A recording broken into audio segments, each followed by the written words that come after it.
পড়তে হবে, জানতে হবে, তা না হলে পিছিয়ে পড়তে হবে। ধর্মের অন্ধবিশ্বাস বা অন্ধকারের বিরুদ্ধে সংগ্রামে বঙ্গমনীষার ইতিহাস একের পর এক মানুষের আবির্ভাব, তাদের যে অভিযান তা যেমনই দুঃসাহসিক তেমনই প্রখর প্রতিভার পরিচায়ক। রামমোহন রায়, সত্যেন্দ্রনাথ বসু, মেঘনাথ সাহা থেকে আচার্য প্রফুল্লচন্দ্র রায়ের রচনাবলীর দিকে দৃষ্টি আবদ্ধ রাখুন।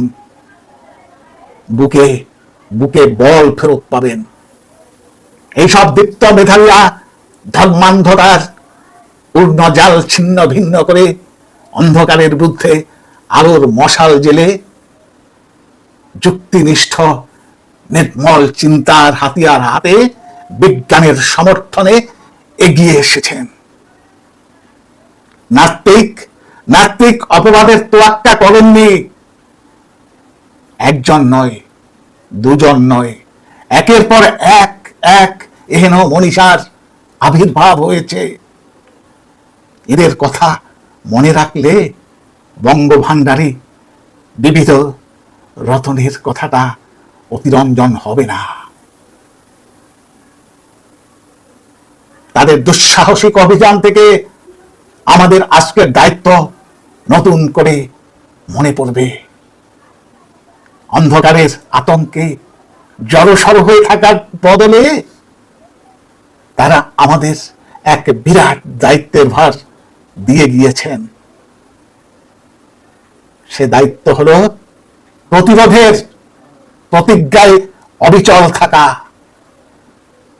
হয়তো মার আসবে, মার খেতে হবে, কিন্তু মারের ভয় নেতিয়ে পড়া মানে আরো বেশি মারের মুখে পড়া। তাদের এই প্রতিরোধের প্রতিজ্ঞায় অনুপ্রাণিত হবার দিন এসেছে। সময় কম, তাই আজকেই, এক্ষুনি। কেননা যদি মানুষের মতো ভাবতে চাই, যদি আমাদের সন্তানদের জন্য রেখে যেতে চাই এক সুস্থ সমাজ, তাহলে সাড়া দিতেই হবে তাদের আহ্বানে। দেবীপ্রসাদ চট্টোপাধ্যায়ের লেখা থেকে সামান্য অংশ তুলে ধরলাম।